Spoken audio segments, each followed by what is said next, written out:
Hi, I'm Mel with FandomWire. Malachi, Stephen, great to see you again, Good to actually. meet you. How are you? Very good. How are you? I'm good. Happy New Year, by the way. Happy New Year. Stephen, last time we spoke about A Thousand Blows, we talked about how you always write those very broody and dangerous and complicated men, but you write the same strong characters for women as well. And you said that things were actually run by women. The wives, the mothers, the aunties were actually terrifying at the time. So I'd like to pick up on that conversation because in this season, the men are at their lowest, really, and the elephants they really take charge. They go to war. They have those very Yeah. impressive gang meetings.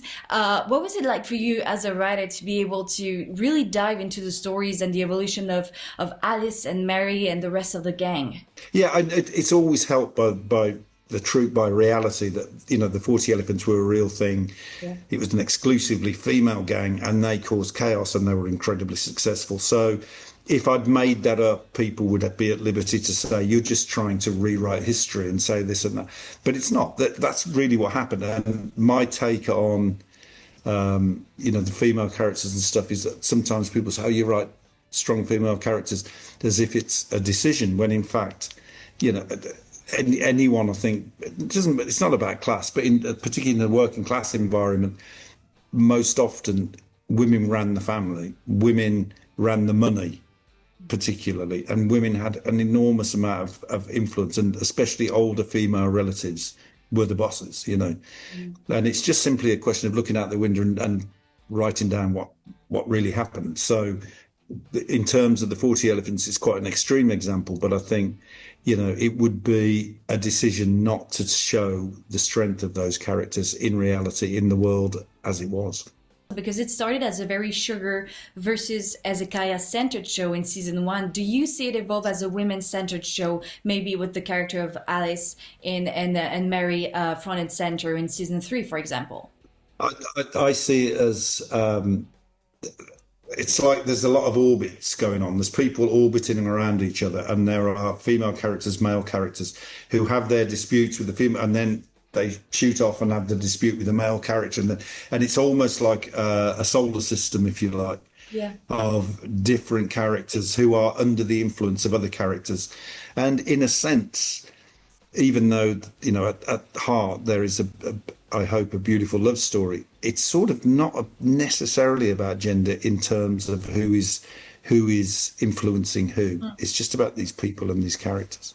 Yeah, absolutely. Malachi, for season one, you told me how great it was for you to explore the fact that your character isn't a boxer. He was a fighter, but he became a boxer to survive. And that at first he wanted to entertain. Really, he wanted to be a lion tamer.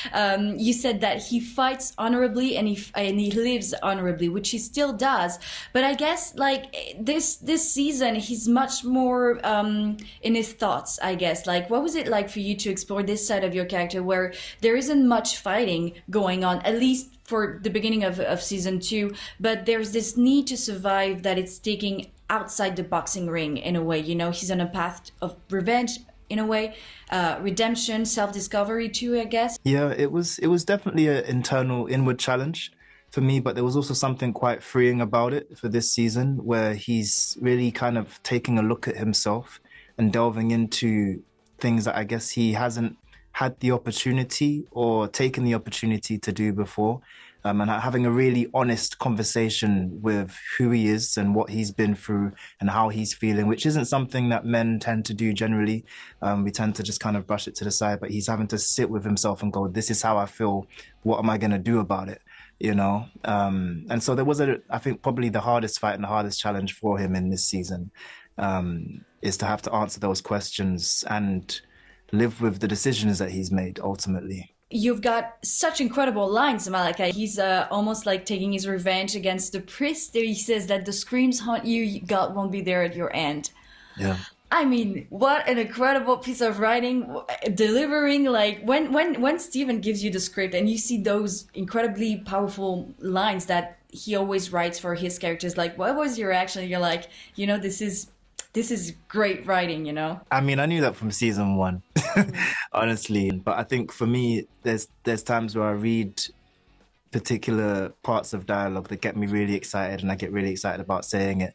And then I have to remove that excitement and treat it like everyday language. And there's something about the way that Stephen writes where he makes everyday language feel bigger than it is, feel poetic, feel not just feel, but be profound, you know. But I think what makes it profound is that these people aren't trying to be profound, they're just being, you know. And so to treat what they're expressing as honest as and as true as possible in that moment, you know. I do have to say, but by the way, that there is a, you know, I wrote some of the episodes, but there's a team of writers who are all incredibly talented, all brilliant, who have written incredible stuff. And, you know, I think credit has to go to the team of writers who really made this thing, you know, work really well.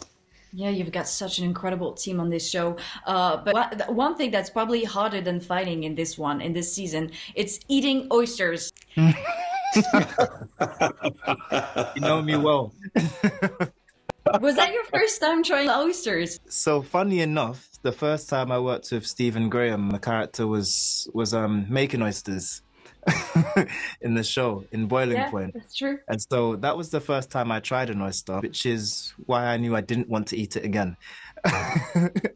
Yeah. So yeah, that was that.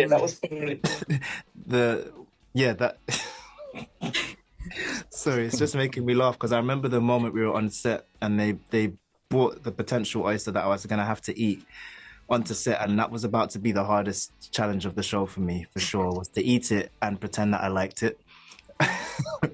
Actually, yeah, pretending that you like it. Yeah, I understand. You know, as a French person, I was very happy to see the French being brought into this show. But then obviously, oysters, of course. You've got to have oysters if you've got a French guy in this show. I should have never let him in the door. Next time, just try and cheese and bread. It's fine. It's better. It's better. Way better. Yeah.